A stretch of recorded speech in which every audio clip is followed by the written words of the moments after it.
Now, it is my pleasure, my absolute pleasure, to introduce you to a very special person who's doing a very special thing right now. And we were actually not 100% sure if we'd get to introduce him to you today, because he's been busy. Last Saturday, he started riding his bike all the way from London to Kyiv. He's somewhere in the middle of Germany right now, and we're going to see him right here, right now. Welcome to the stage, Jerry. You're doing incredible things. So you're riding your bike to Kyiv in order to raise awareness for the ongoing war in Ukraine and the situation of people living with diabetes. How did all of this come about, and how is it going right now? Well, I'm going to answer the second part of that question first. I've had to wait in a coffee shop, and now I've still got 43k to cycle. So I'm going to be cycling to Kassel at night with a little bike light. So I'm a little bit worried about that.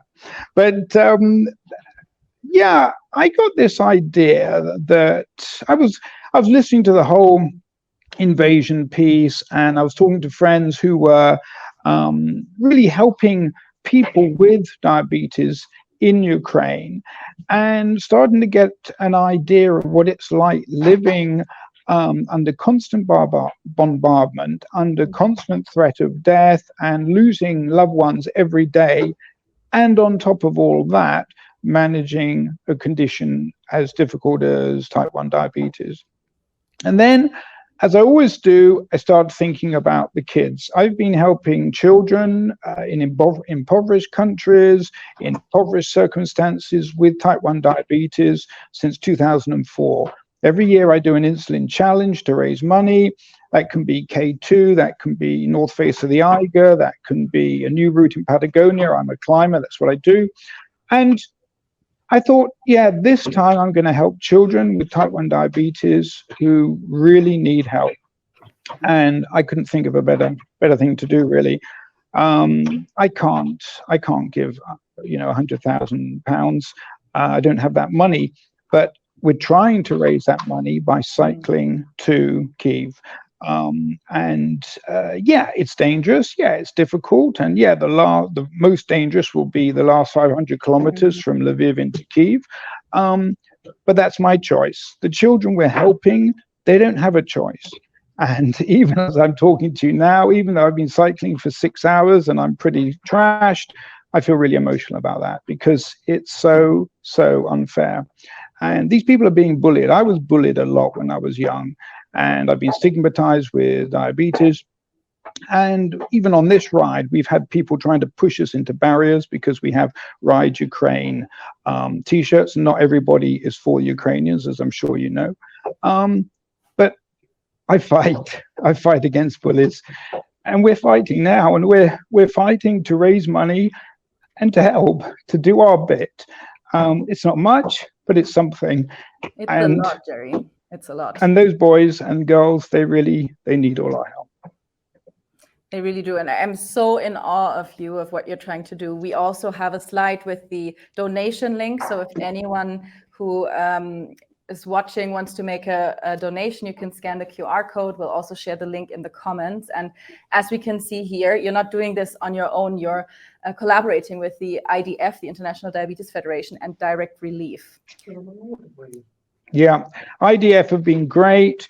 And this whole thing was brought together by a lady called Dr. Irina Vashensko, who lives with type 1 diabetes. She's a vice president of the International Diabetes Federation. It was her who got the IDF on board and who spoke to Direct Relief.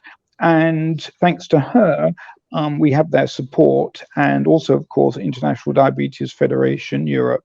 So big shout out to Irina. She's doing and has done a great job. She's really fantastic. And, she's been with us here at Doc Day in the early days of the invasion, and shared her personal story, but also the stories of many people living with diabetes in and around Ukraine. So it's fantastic that you have her on board as well. So before we let you go, we got a question in advance because we shared on social media that you'd be joining us, and people are really, really curious how you manage your diabetes on a challenging ride like this. Well, it's like all these things, you just keep testing.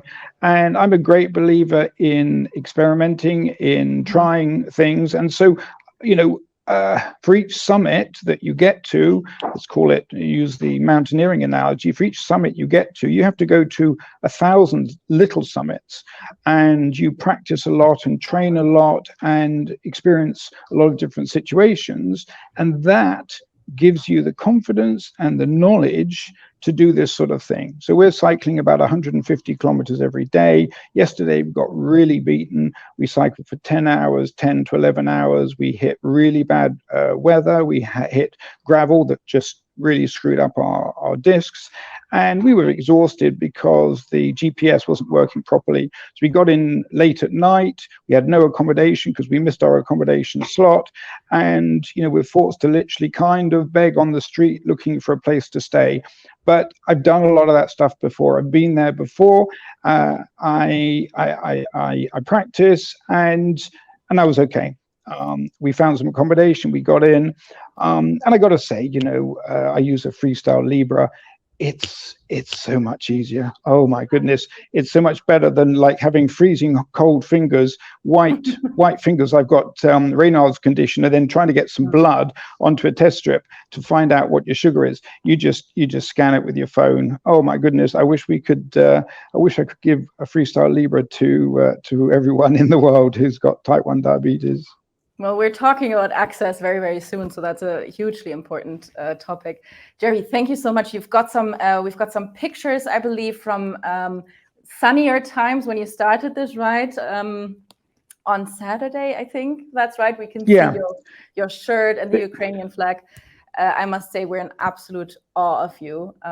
Once again, we'll be sharing the donation link in the comments, and we hope that a lot of people who are watching consider making a donation. Is there anything left you want to tell people out there who are watching? I just want to say, please share, follow, post your comments. This, we raise money by literally people helping and supporting and telling other people. If everybody could give £1, we'd easily, or $1, we'd easily reach the 100,000 euros that we're trying to reach. So please share and follow and like and comment and pass it around your friends. All right. Thank you so much, Jerry. I hope you get to Kassel safely.